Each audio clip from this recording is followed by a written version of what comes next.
Protecting our peace sounds like a healthy promise to ourselves. Yet the phrase can cover a choice to avoid answering, explaining, apologizing, or returning. Stepping away brings relief, but that feeling answers only part of the question. It is what that relief allows us to do afterward. Online language can turn messy human choices into reassuring labels. We mute conversations, delay replies, cancel plans, or stop raising difficult subjects. Sometimes that distance prevents harm and protects our limited capacity. Sometimes it removes the moment when our part needs examination. A boundary becomes necessary when contact turns threatening, coercive, degrading, or repeatedly disrespectful. We are allowed to leave situations that keep violating a clearly expressed limit. Relationship advice must protect us from repair efforts involving someone unsafe.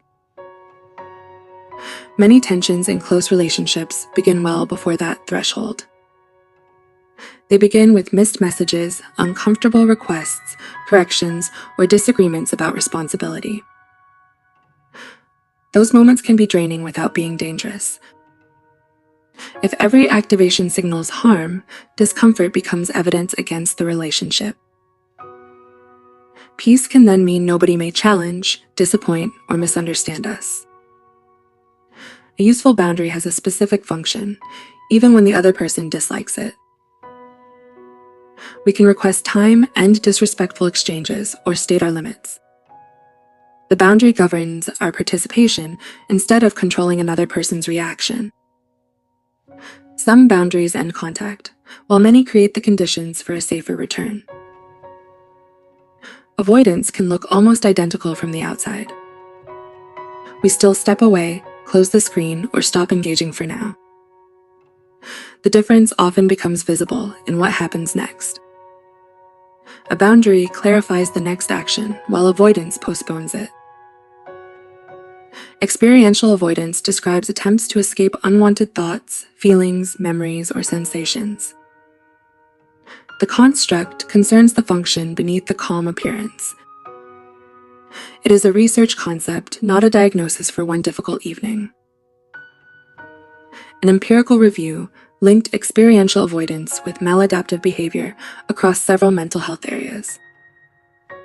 The review also called for better definitions, measurement, and theoretical integration. A later process review describes avoidance as a source of genuine short-term relief. Removing discomfort can reinforce retreat and make the response more likely next time. We see the message, feel tension rise, and remove the message from view. The body settles, and the settlement feels like evidence that leaving was correct. The relief is real, but the original problem may still be waiting. When retreat becomes our only route to calm, our possible responses narrow. Research on emotion regulation offers another reason to examine that pattern carefully. Across 5 studies, habitual suppression was associated with poorer emotional, interpersonal, and well-being outcomes. Taking space differs from suppression, and this association alone leaves causation unresolved. It still reminds us that appearing unaffected can carry costs inside a relationship. Close relationships need enough information for both people to understand what is changing. When we disappear, others must guess whether we need time or have ended the connection. Silence can reduce conflict tonight while preserving this misunderstanding for tomorrow. Research on demand withdrawal communication examines a related pattern during conflict. One person presses for discussion while the other avoids, disengages, or becomes less responsive.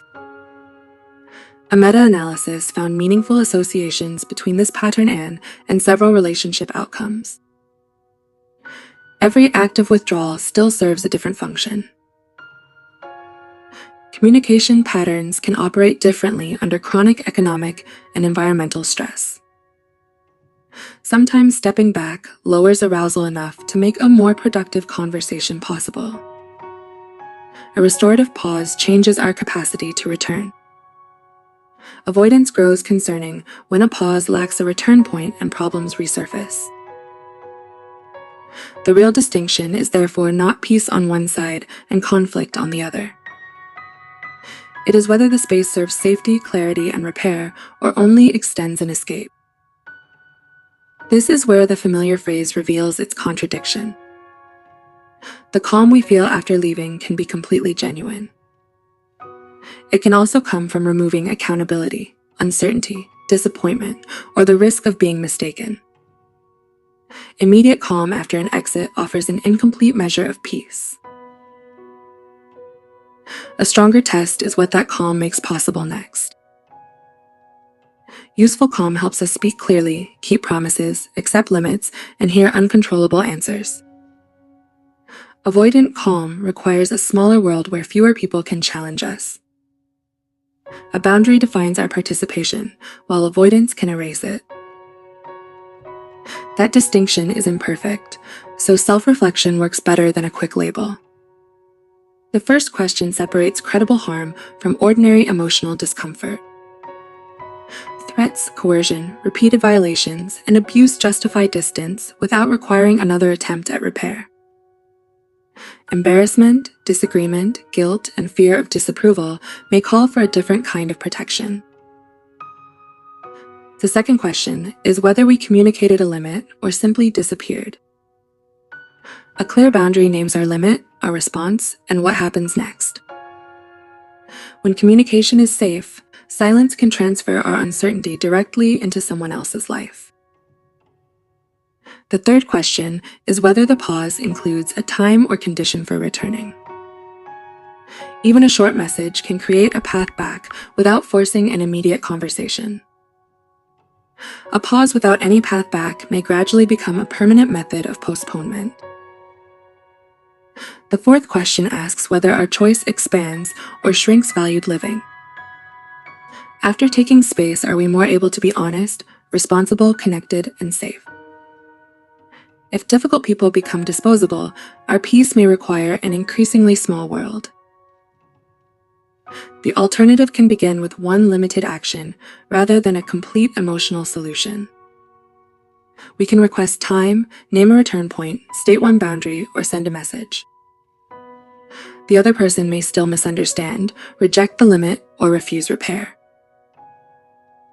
Choosing openness guarantees neither a peaceful outcome nor unlimited access to us. It means our choices follow more than the immediate wish for comfort. Protection and avoidance can exist together, which is why the honest answer may remain complicated. We may need distance and still recognize what has not been said. We may end a relationship and feel grief without calling the decision mistaken. We may return ready to talk and find the other person unwilling. Peace depends on more than perfect responses from everyone around us. It may mean facing difficulty without abandoning our safety, values, or voice. Perhaps a better question begins after a relationship disturbs our peace. Does the peace we protect leave us more able to live, speak, and choose?